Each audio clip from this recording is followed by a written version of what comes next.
Bismillahirrahmanirrahim. Alhamdulillahirabbil alamin.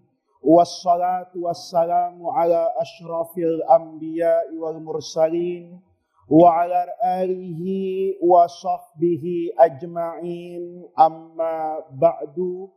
Bapak-bapak hadirin sekalian, pengajian kita pada malam hari ini tentu masih meneruskan daripada pembacaan kitab Bulughul Maram, masih tentang shadaqatut tatawwu'. Malam hari ini kita akan sampai pada hadis yang keempat. Wa an Hakim ibn Hizamin radhiyallahu ta'ala anhu anin Nabi sallallahu alaihi wasallam qala al-yadul ulya khairun minal yadis sufla wabda biman ta'ul wa khairus sadaqati makana ala dhahri ghinan wa man yasta'fif yu'iffahullahu wa man yastaghni yughnihillahu. Muttafaqun alaihi wal lafdhu lil Bukhari. Yang di bawahnya kita baca hadis yang kelima, karena nanti maknanya harus diartikan secara sama. Wa an Abi Hurairah radhiyallahu ta'ala anhu qila ya Rasulullah ayyus sadaqati afdal? Qala juhdul muqilli wabda biman ta'ulu. Akhrajahu Ahmad wa Abu Dawud wa sahhahahu Ibnu Huzaimata wa Ibnu Hibban wal Hakim. Malam hari ini kita akan membahas dua hadis ini, hadis Hakim bin Hizam dengan hadis Sayyidina Abi Hurairah. Ini kedua hadis nanti, yang hadis Sayyidina Hakim bin Hizam itu akan berbicara sedekah yang paling afdol itu kalau orang bersedekah setelah segala kebutuhan dia dan keluarganya dan orang-orang yang wajib dia nafkahi, itu kemudian selesai dia menjalankan kewajibannya, dia masih cukup kaya, punya sisa harta, maka harta seperti itu paling afdol kalau dia masih bersedekah. Nanti hadis Abu Hurairah itu lawannya. Kata Nabi, sedekah yang paling afdol itu juhdul mukil. Juhdul mukil itu bahasa yang paling gampang. Orang yang miskin tapi sedekahnya secara maksimal. Kalau hadis Hakim bin Hizam, ini sedekahnya orang kaya yang setelah dia memberikan nafkah kepada semua yang menjadi kewajibannya, dia kemudian baru bersedekah, itu afdalnya sedekah. Zahir dari hadis ini kelihatannya bertentangan. Tetapi nanti kalau kita maknai seperti para ulama dulu memaknai, maka akan terasa keindahan syariat yang dibawa oleh Rasulullah Sallallahu Alaihi Wasallam. Hadis yang pertama ini diriwayatkan oleh Sayyidina Hakim bin Hizam, ini bin Khuwailid. Kalau Bapak ingat istri Nabi yang terkasih Sayyidatuna Khadijah itu juga bintu Khuwailid. Ini Hakim bin Hizam bin Khuwailid. Jadi ayahnya Hakim yang namanya Hizam itu saudara kandungnya istri Nabi. Jadi Hakim ini keponakannya Ummul Mukminin Sayyidah Khadijah Al-Kubra. Ini diantara saudaranya Sayyidah Khadijah yang umurnya panjang. Diriwayatkan dalam sejarah beliau ini wafat tahun 54 Hijriah. 54 Hijriah. 54 tahun setelah Nabi hijrah di Madinah baru wafat.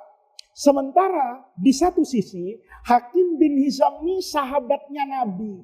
Sahabatnya Nabi semenjak masa sebelum Nabi jadi apa ini? Nabi. Maka kalau Nabi, jadi Nabi saja usianya 40 tahun, tambah masa dakwah di Mekah 23 tahun, itu masa dakwah Nabi 23 tahun, 13 di Mekah, 10 di Madinah, kan usianya 63. Kalau ini Nabi wafat sekitar tahun 10 Hijriah, ini wafat tahun 54, maka boleh jadi usianya di atas 100 tahun. Pak.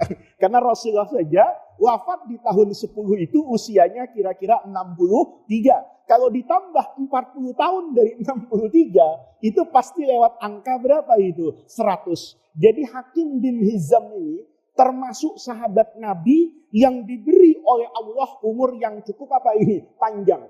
Nanti di antara keistimewaannya, orang yang belum masuk Islam, waktu Rasulullah masuk ke kota Mekah, namanya Fathu Makkah, Nabi masuk ke Mekah, mengislamkan kota Mekah secara keseluruhan, menjadikan Ka'bah itu tempat ibadah orang Muslim. Nabi itu kan bilang begini, orang yang saya masuk ke Mekah, ini tidak akan saya sakiti. Nggak ada pertumpahan darah. Nggak ada balas dendam. Tetapi ada syaratnya, kata Rasulullah. Orang tadi tidak melakukan perlawanan. Jadi biarkan saya masuk ke Mekah dengan damai, maka kalian juga akan saya berikan apa itu? Kedamaian. Lambangnya damai itu gimana? Kata Rasulullah, man dakhala baitahu. Jadi kalau ada orang tetap kafir nih, tidak mau masuk apa ini? Islam. Dulu nyakitin Nabi, dulu nyakitin orang Islam. Tapi kata Nabi, nggak ada balas dendam. Syaratnya jangan ganggu saya. Lambangnya apa? Yang tetap kafir. Dakhala baitahu. Masuk aja ke rumahnya, tutup pintu rumahnya, maka saya tidak akan mengganggu kehormatan dia, tidak akan mengganggu harta bendanya dia, sekalipun dulu orang ini sejahat-jahatnya orang kepada siapa ini? Rasulullah. Tutup pintu rumahnya. Yang kedua, wa man dakhalal masjida fahuwa amin. Kalau enggak, masuk saja ke masjid apa ini? Al-Haram. Baris teratur di depan Ka'bah. Siapa yang ada di depan Ka'bah, kata Rasulullah, maka statusnya apa itu? Aman. Kemudian yang ketiga, wa man dakhala baita Abi Sufyan. Kalau mau masuk rumahnya Abu Sufyan, statusnya juga apa ini? Aman. Dalam riwayat lain ditambahkan, wa man dakhala baita Hakim bin Hizam. Dan juga orang yang masuk ke rumahnya siapa ini? Hakim bin Hizam. Itu juga dijamin keamanannya. Ini manakibnya sudah pernah kita bahas karena hadisnya Hakim bin Hizam. Ini sudah beberapa yang kita bahas di kitab Bulughul Maram ini. Hadis ini hadis yang muttafaqun alaih. Kemudian riwayat yang kita baca, ini yang berasal dari Imam Bukhari. Bukan riwayatnya Imam siapa ini? Muslim lafadznya. Tetapi kedua-duanya itu meriwayatkan dengan makna yang apa ini? Yang sama, hanya redaksi yang dipakai, redaksinya Imam Al-Bukhari. Kata Hakim bin Hizam, saya dulu mendengar Rasulullah Shallallahu Alaihi Wasallam bersabda, kata Nabi, al-yadul ulya, tangan yang di atas itu khairun minal yadis sufla, dari tangan yang di bawah. Ini kata ulama sebetulnya bukan sedang menerangkan orang kaya itu lebih bagus dari orang apa ini? Miskin. Tetapi status tangan yang di atas ini kan memberi. Memberi ini butuh perjuangan, Pak. Makanya dulu kalau ngaji tasawuf, kapan orang itu dianggap sufi? Gitu kan? Kapan orang itu dianggap apa ini? Sufi. Kata banyak ulama kayak Syekh Abdul Qadir Al-Jilani misalnya dalam kitab Sirrul Asrar atau kayak Imam Junaid Al-Baghdadi, itu menjelaskannya simpel. Di antaranya begini. Orang itu kalau dianggap sufi, zuhud sama dunia, itu kayak Nabi Ibrahim. Nabi Ibrahim itu kan dermawan, Mbak. Jangankan hartanya, Anaknya diminta sama Allah, dikasih. Kan Nabi Ismail mau diapakan tuh? Disembelih. Maka puncak keberagamaan orang itu namanya dermawan. Kenapa? Orang kalau sudah dermawan, itu kan dia nggak mikirin dirinya. Kata dia, semuanya ini kan titipan Allah. Ketika Allah meminta titipannya, ya karena Allah itu bahkan bapak-bapak, orang yang mau bersedekah kepada orang lain, itu sampai-sampai Allah nganggap Allah punya hutang sama dia. Ayat Qur'annya kan bunyinya gini, Baji. Man dzalladzi yuqridullaha qardan hasana. Siapa yang mau ngasih pinjaman sama Allah? Ini kenapa pakai ayat ini, pakai pinjaman? Supaya orang tuh yakin yang namanya pinjam meminjam itu pasti diapakan tuh? Dibalikin. Kalau orang saja hutang dia balikin, orang yang baik, saya misalnya hutang sama bapak. Bapak tahu misalnya, kalau Ustadz saya pinjemin uang, tidak mungkin Ustadz ngemplang hutang. Dia orang baik. Kalau Bapak bisa memiliki keyakinan bahwa orang macam saya akan melunasi hutangnya, bagaimana dengan Allah Subhanahu wa Ta'ala? Maka orang yang tangannya di atas itu lebih afdal dari yang di bawah. Kenapa? Karena dia mampu melepaskan apa yang dia cintai untuk mendapatkan janji Allah yang lebih dia cintai. Allah ngomong, kata Allah, siapa yang mau bersedekah, itu kayak saya pinjam. Nanti jangan khawatir Pak Hashim, saya bayar. Dan saya itu kalau bayar, saya sebaik-baiknya yang bayar. Kata Allah, saya ini orang kaya yang baik. Kayak Bapak misalnya, kalau ada calon dibantu, kan pasti hatinya tuh ada keinginan.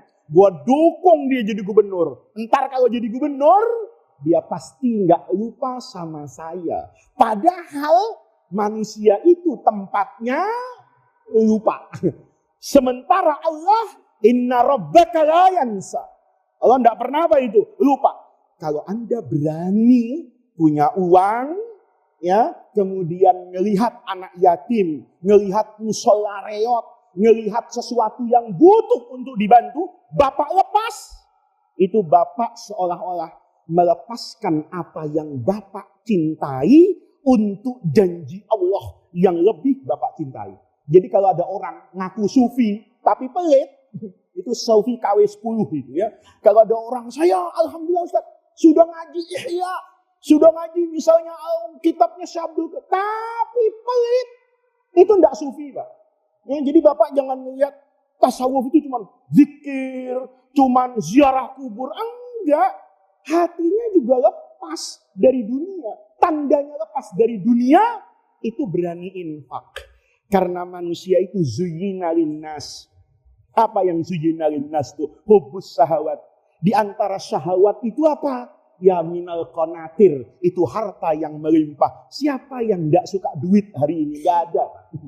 Ustadz aja bisa tahu kok mana yang tebal, mana yang tipis. Begitu salaman, kadang-kadang saking seringnya pegang uang, dia bisa balik. Wah 50 nih, dia senang.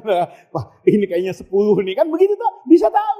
Nah kalau dia berani, itu makanya dikatakan al-yadul ulya, itu khairun. Bukan karena kekayaannya, tetapi berani melepas syahwat dunianya untuk dia tanam dan dia petik nanti di akhirat, itu pasti khairun minal yadis sufla, karena orang yang meminta itu tidak membutuhkan zuhud dan warok seperti zuhud dan waroknya orang yang punya apa ini? Harta. Ini kata Rasulullah. Wabda, ini agama yang benar nih Pak. Kata Nabi, wabda. Orang tuh kalau mau sedekah, itu ibda. Mulai biman ta'ulu. Dengan orang yang wajib kamu kasih nafkah. Nih lihat. Ini kita kadang-kadang ngerasa sedekah itu ke masjid. Lupa Pak. Kalau bapak kaya, anaknya mau nikah, nggak punya modal. Itu jangan kemudian diungkit-ungkit. Lu nyusahin gua aja, ya kan? Kecil gua yang beliin pempes, sekolah gua bayarin, sampai kawin gua modalin. Enggak gitu jadi orang tua yang beragama. Wabda biman ta'ul. Alhamdulillah sampai tua rezekinya masih apa ini? Masih ada. Ini anak mau memulai hidup. Alangkah bahagianya. Saya dulu pertama kali nikah ngontrak rasanya enggak enak. Hari ini saya kaya. Oh ya sudahlah. Nak, supaya hidupmu terarah, ini saya berikan apa ini? Rumah. Padahal kan Bapak tidak wajib berikan anak yang sehat, bisa usaha, sampai ngasih rumah itu kan tidak harus. Bapak kewajibannya kan ngasih pendidikan yang wajar, ngasih makan. Sekarang dia udah bisa bekerja kok, bisa cari uang kok. Kan tidak ada kewajiban seperti anaknya saat bayi. Tapi kata Nabi, wabda biman ta'ul. Ketika Anda bersedekah kepada anak Anda, ini di luar kewajiban nafkah ya. Kemudian Anda bilang, nak, ya, ini mobil, ya. Kalau bingung-bingung, sudahlah, jadiin mobil ini Grab sama Gokar. Kamu bawa, kamu nggak usah mikir cicilannya. Apa yang kamu dapat sewa hari ini buat kamu dan nanti anakmu, istrimu. Itu juga sedekah yang afdol. Membantu anak menyempurnakan agamanya. Anaknya bilang, Pak, saya ini gajinya kurang. Kenapa? Pendidikan saya masih S1. Kalau di kampus, kalau sudah bisa S2, kalau bisa S3, nanti pangkat golongan saya naik, Pak. Bisa 4D, 4C, nanti saya bisa eselon 2, eselon 3. Oh gitu ya nak ya. Memang kenapa kamu nggak S2? Niat sudah, Pak. Keinginan sudah. Duitnya yang belum. Bapaknya nanya, anak umur 30 tahun ini, memang S2-nya berapa? Kalau sampai selesai Pak, kira-kira 50 juta. Misalnya, Bapak punya uang 500 juta. Daripada kawin lagi, nah gitu ya. Kasih sama siapa ini? Anaknya, Nina, buat S2 yang benar ya nak ya. Mudah-mudahan setelah 2 tahun penghasilanmu lebih besar, keluargamu lebih sejahtera. Pulang anaknya ini ngasih tahu sama istrinya, istrinya ketawa. Ngasih tahu sama anaknya, kata anaknya, berarti Pak 2 bulan lagi gaji Bapak lebih besar dong. Iya nak, berkat siapa nak? Kakek. Masya Allah. Itu sedekahnya luar biasa. Sama. Membahagiakan istri juga gitu. Istri sudah setia. Susahnya Bapak bersama. Jangan nanti waktu Bapak seneng, itu yang menikmati istri lain gitu loh ya. Nanti tukeran istri belagu bagi kadang-kadang. Ketika susah, yang ini dirawat. Begitu duitnya banyak, jadi kiai terkenal, yang ini dilupakan, ganti yang baru. Bukan begitu cara beragama kepada Allah. Ingat, istri saya dulu sampai jual emas kawin. Istri saya dulu rela makan tempe. Hari ini penghasilan sudah lebih bagus. Nggak ada salahnya. Sekali-kali. Ini ada amaliah orang yang lupa bulan Muharram, Pak. Dulu guru saya itu mentahqiq hadis, Pak. Syekh Abdullah Al-Ghumari itu di Maroko bilang, hadis Nabi ini 10 Muharram. Kemarin kan hari apa itu? Asyura. Itu orang ingatnya sama anak yatim. Tapi lupa sama keluarganya. Kata Nabi, orang yang memberikan kelebihan harta kepada anak istrinya, keluarganya, hari Asyura, itu akan Allah lapangkan rezekinya selama setahun. Setahun habis. Asyura lagi, kasih lagi. Panjangin 2 tahun, kasih lagi. Panjangin setahun. Kenapa? Karena sedekah sama istri itu susah, Pak. Kalau sama masjid dicatat, Pak Hasim, saya sedekah amal viroh ya, umumin Jumatan.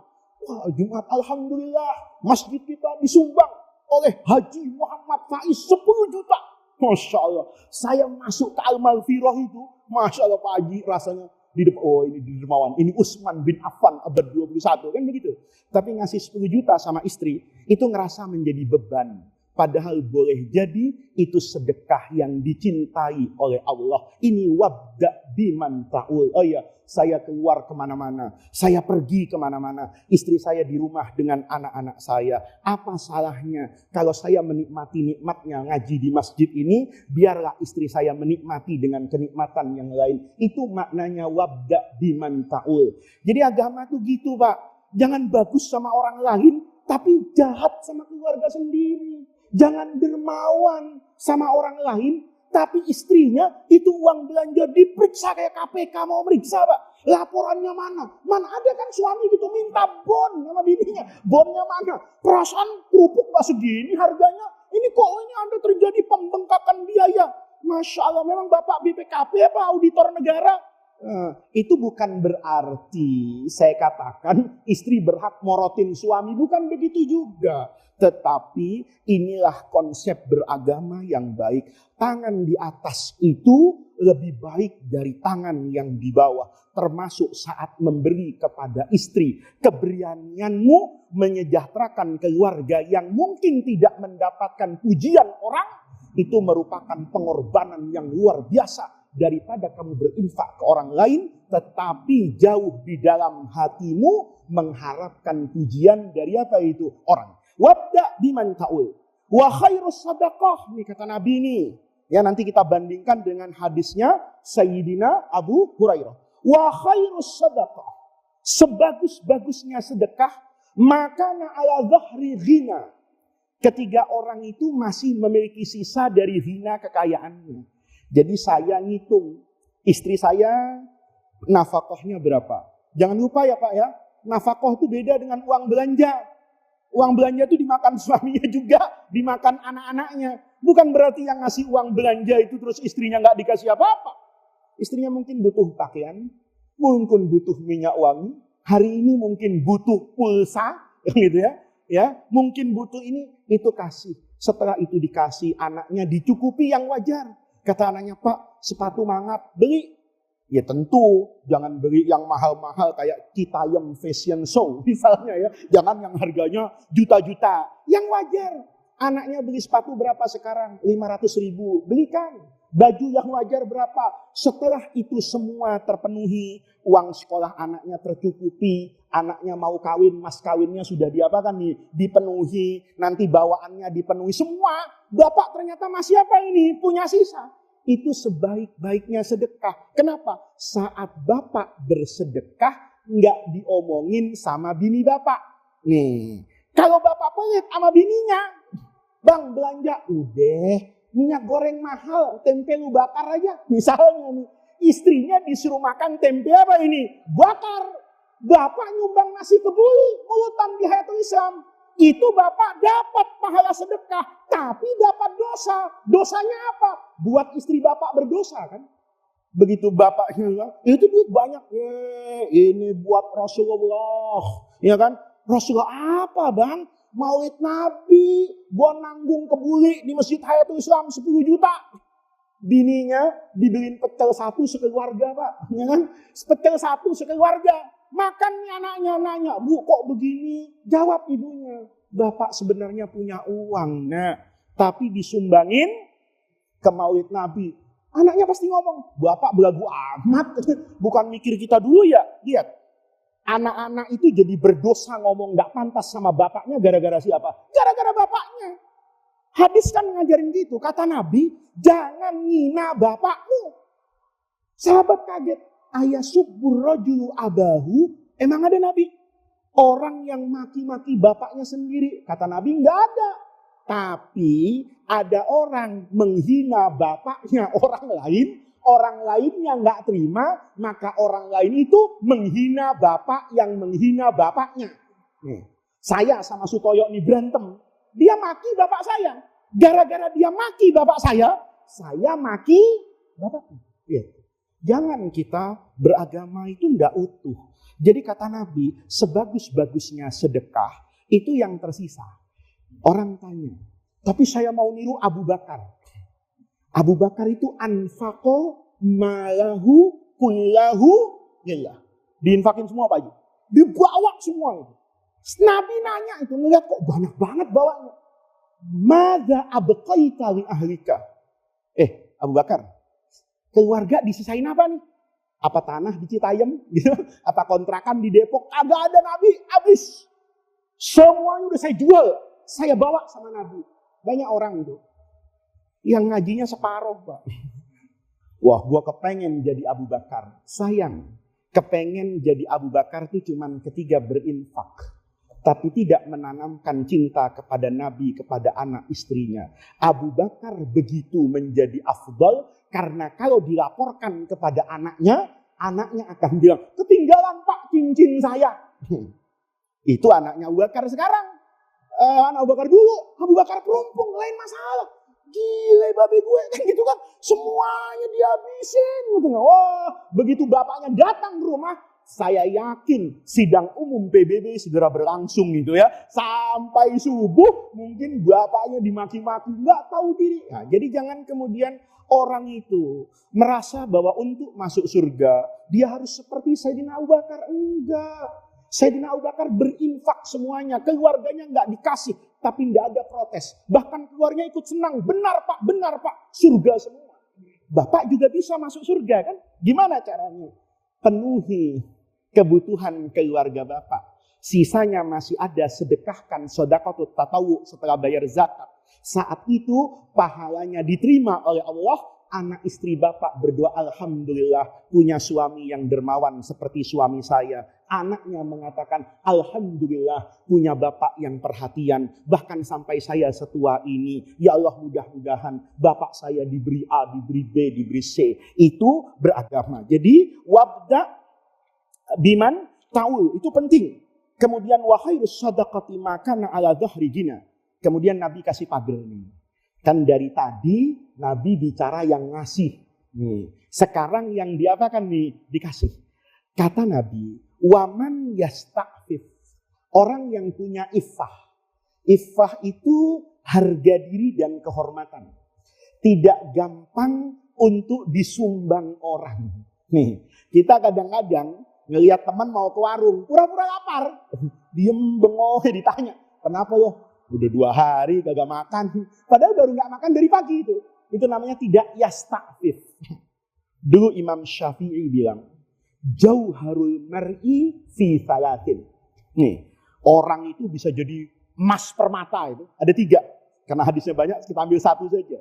Kata Imam Syafi'i, orang yang hidupnya sangat miskin dan susah, tetapi tetangganya merasa orang ini kaya raya. Orang yang tidak gampang menunjukkan kesusahannya, orang yang tidak gampang menunjukkan kemiskinannya. Bahasa Quran, yahsabuhumul jahilu aghniya. Orang yang tidak tahu, nyangka orang itu orang kaya. Saya dulu punya guru, Pak. Guru ini hebat. Saya dekat dengan beliau, tapi seumur-umur itu saya tidak pernah diajak ke rumahnya. Kalau ngaji, mobilnya bagus, Pak. Kalau ngaji itu bajunya juga lumayan bagus. Artinya tidak mewah, tapi bagus gitu. Saya dulu berpikir, suudonnya gitu. Kayaknya pelit ini. Kenapa? Takut kita minta makan kali di rumahnya. Karena kayaknya orang kaya. Karena kita ngaji bertahun-tahun. Terus saya mau pulang ke Indonesia tahun 2006. Saya bilang sama beliau, saya ingin ziarah ke rumah antum, saya ingin kasih kenang-kenangan pada hari terakhir saya ngaji, katanya. Iya, oke, katanya. Tapi ada syaratnya. Apa syaratnya, Guru? Nanti apa yang kamu lihat di rumah saya, kamu bawa mati kepada Allah. Jangan kasih tahu siapapun. Saya datang ke rumahnya, kaget, Pak. Rumahnya itu nggak sama dengan mobilnya. Jadi saya baru paham beliau tuh nggak pernah mau nerima kami di rumahnya untuk ngaji. Karena ruang tamunya nggak cukup untuk terima tamu lebih dari 3 orang. Jadi kalau lebih dari 3, 4, 5 orang, nanti pada berdiri. Nggak ada kursi yang layak untuk kami duduk. Pertanyaannya, kenapa mobilnya bagus? Saya baru tahu. Beliau itu memaksakan diri untuk membeli mobil yang bagus agar muridnya tidak pernah tahu bahwa gurunya itu miskin dan susah. Dia tidak ingin menjual wibawa, harisma sang guru untuk dimanfaatkan secara duniawi. Kalau beliau pakai baju yang jelek, kemudian naik angkot, mungkin di antara kita kepikir, patungan yuk beliin guru mobil, kasihan sudah sepuh, masih gelantungan di angkot. Dia tidak ingin muridnya memberi mobil untuk dia, maka dia paksakan. Itu adalah orang yang paling bagus, Pak. Jadi orang itu yang paling bagus itu begitu. Nanti agama hebat lagi itu. Bukan termasuk umat saya, kata Nabi itu. Tetangga yang gak peduli sama tetangganya. Jadi yang miskin ini tidak boleh mempertontonkan kemiskinannya. Tapi orang yang kaya jangan pura-pura buta, pura-pura budek, pura-pura ndak punya apa ini, insting. Kan kebaca tetangganya, senang apa susah. Begitu dia tahu susah, bantu. Walaupun dia tahu mobilnya bagus, itu mobil bagus, jangan orang tuh suka suudzon. Ini banyak orang sekarang ini, Pak. Hatinya itu menurut saya ndak benar. Kalau dia nggak punya uang, jual dong mobilnya. Kenapa? Bukan dia nggak mau jual mobilnya. Dia tidak ingin orang tahu kalau dia itu orang miskin. Dia inginnya orang memandang dia kaya. Yang saya dulu tuh ikut nangis, Pak.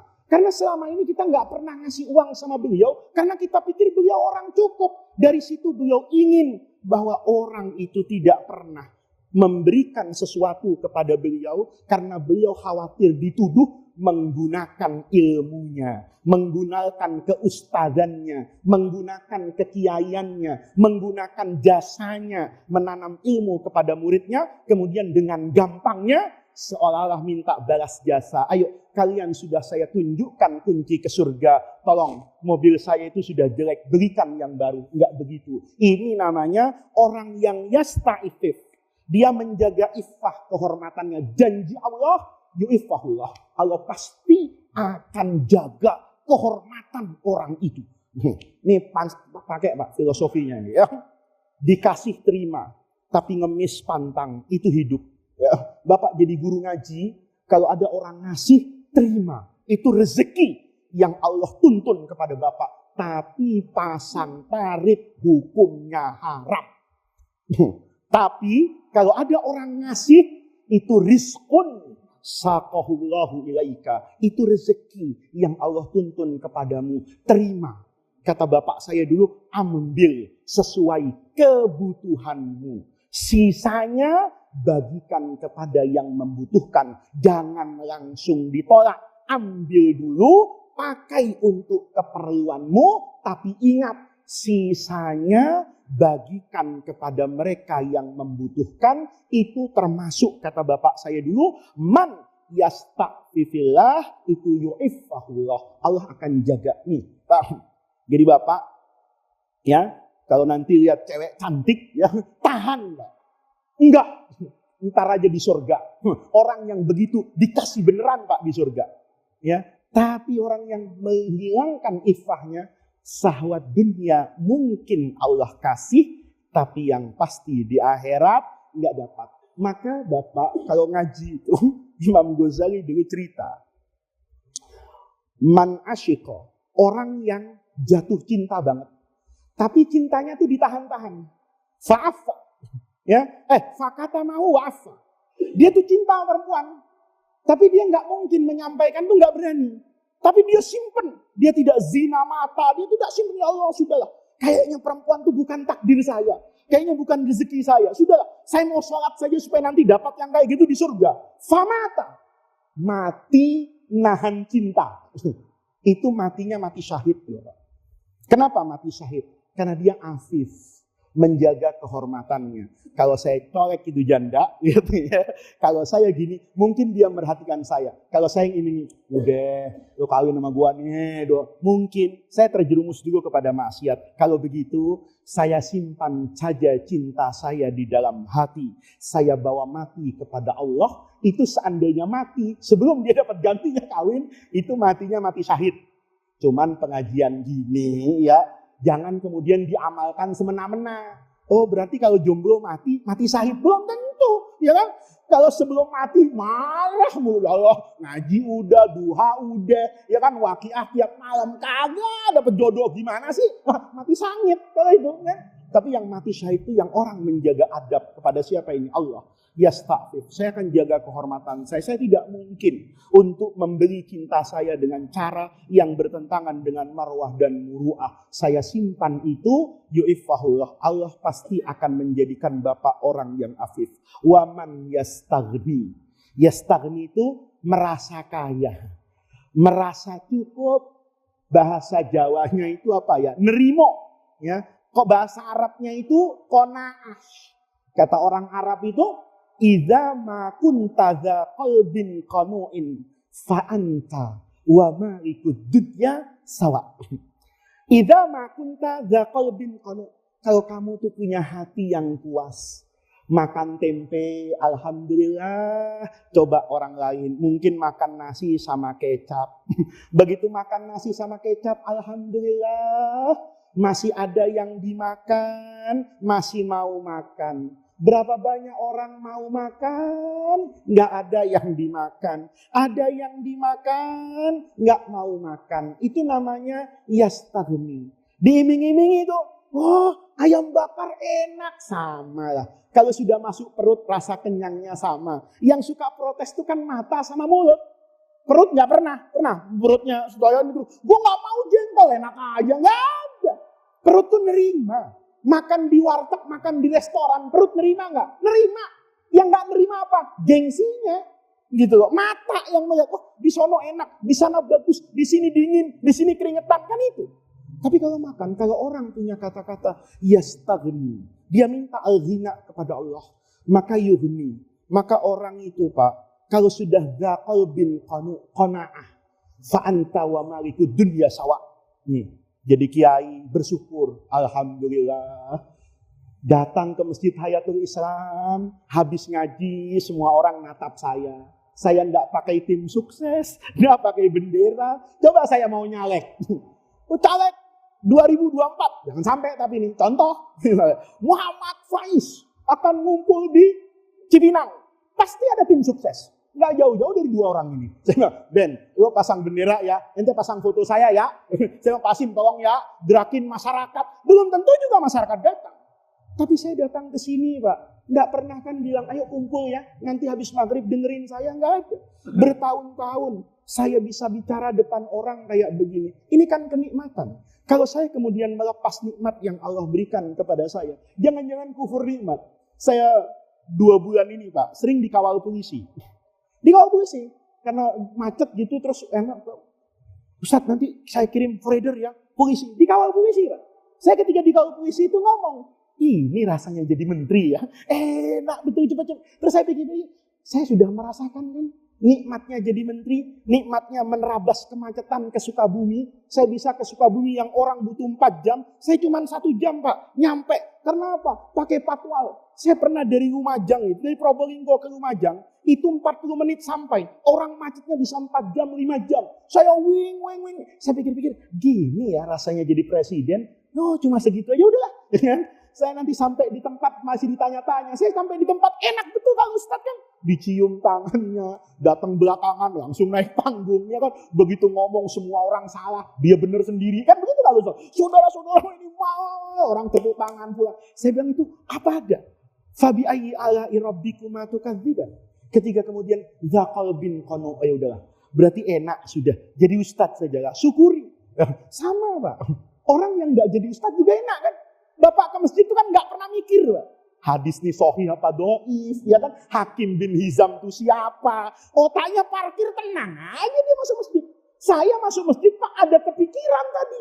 Minggu kemarin sampai hadis mana ya? Begitu buka, saya tuh ingat-ingat dulu Pak.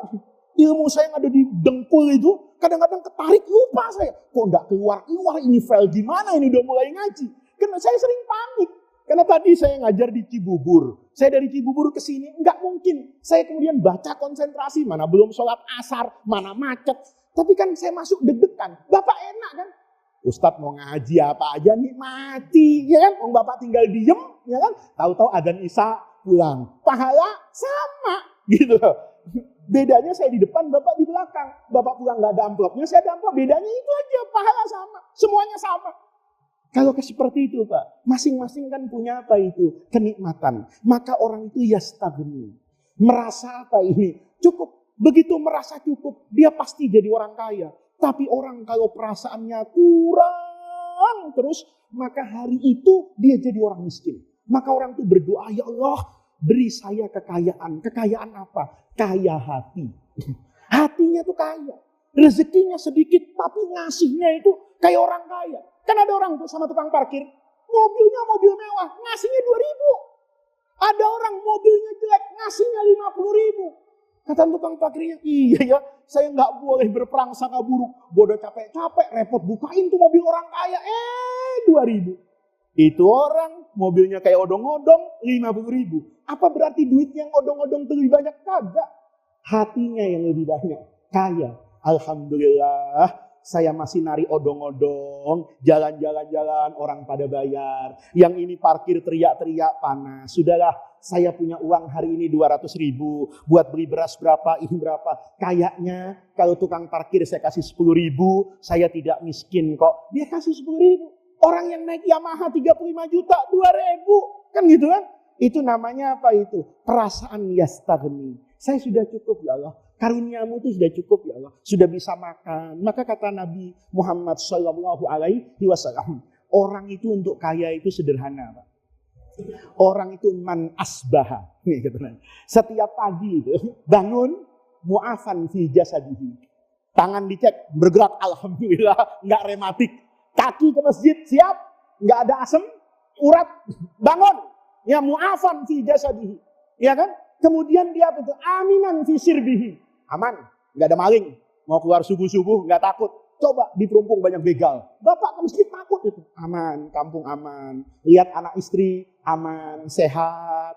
Lihat di dapur, oh alhamdulillah. Beras 5 liter ada. Tempe 2 balok ada. Kecap masih ada. Bisa sarapan, makan siang, makan malam. Cukup ini, udah keluar.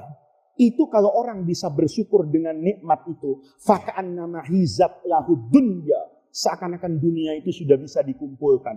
Berapa banyak orang yang miskin bisa tidur dengan nyenyak. Berapa banyak orang yang kaya tidak bisa tidur-tidur. Berapa banyak orang yang tidurnya di kasur yang empuk tidak tidur-tidur. Ada orang tidur di pinggir kereta api itu tidurnya pules banget. Itu permasalahan apa? Permasalahan hatinya. Nih Pak, kalau hatinya itu yakin ya. Kan Imam Syafi'i itu juga punya syair itu. Kata Nabi, kalau malam hari itu namat uyunun wasahirat a'yunun. Tiap malam tuh ada mata yang bisa tidur, ada mata yang tidak bisa tidur.